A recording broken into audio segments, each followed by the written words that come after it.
Well, hello. I'm Wendy Rose Williams, and I am a past life energy healer. And it is my privilege to help people release pain, both physical and emotional, anxiety, depression, and that darn stuck energy that can be so hard to shift on your own. It is my spiritual gift, and so much fun to get to help people release that energy not serving you.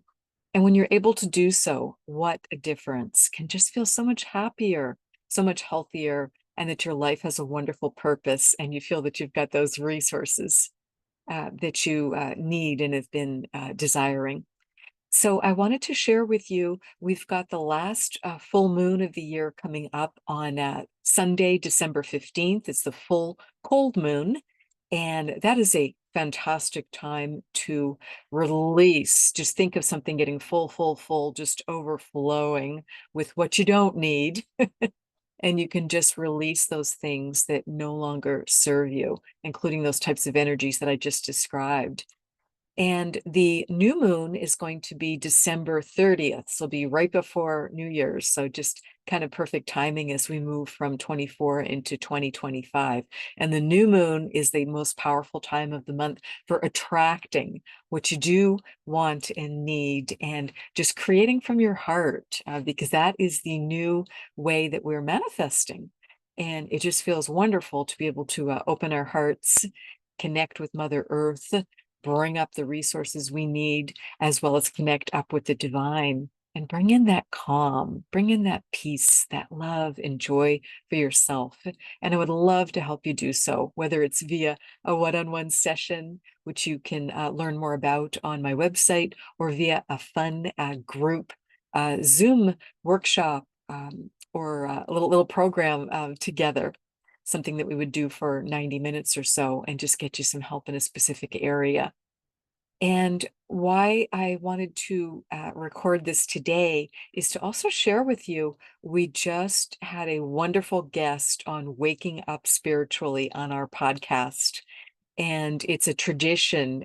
Debbie Buss, a marvelous astrologer and numerologist from the UK. She was our very first guest on Waking Up Spiritually. Typically, it's Greg Kirk and I, my co-host, um, that have the podcast together. We don't normally have guests, but Debbie was our first guest 4 years ago now.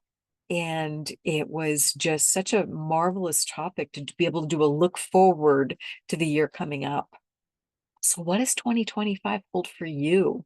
What do you want it to hold for you? What are you dreaming of? What are you trusting is just going to be there for you? So I'm going to share the link to the Waking Up Spiritually podcast website. And if you're able to join us live, it's normally the second Monday of the month at 2:30 p.m. Pacific time, 5:30 Eastern. But when we have special guests like Debbie, with the time difference from me in the Eastern Washington area out to her in the UK, it's an 8-hour time difference. So sometimes we have programs at different times live. So you can join us live on our YouTube, you can join our Facebook group, Waking Up Spiritually, and then you'll know about upcoming things like this, as well as via my newsletters. So if you're not already signed up for the newsletter, I'll also include a link to that so that you get notifications like that. It's typically sent once a week, occasionally twice a week. Um, and again, learn about what 2025, which is a 9-year. So what does a 9-year mean? And just learn about Debbie's forecast for the year, both from an astrology standpoint as well as a numerology standpoint. And then you'll get to hear the questions that Greg and I both had for her. So again, welcome and thank you for being a part of this YouTube channel. And if this is your first time here, I'm so happy to meet you. And you're so welcome to subscribe and to share and to ask questions. So I do read and reply to the comments. So again, thank you so very much. And let's get ready to welcome 2025 in. Thank you so much. Bye for now. Enjoy your holidays.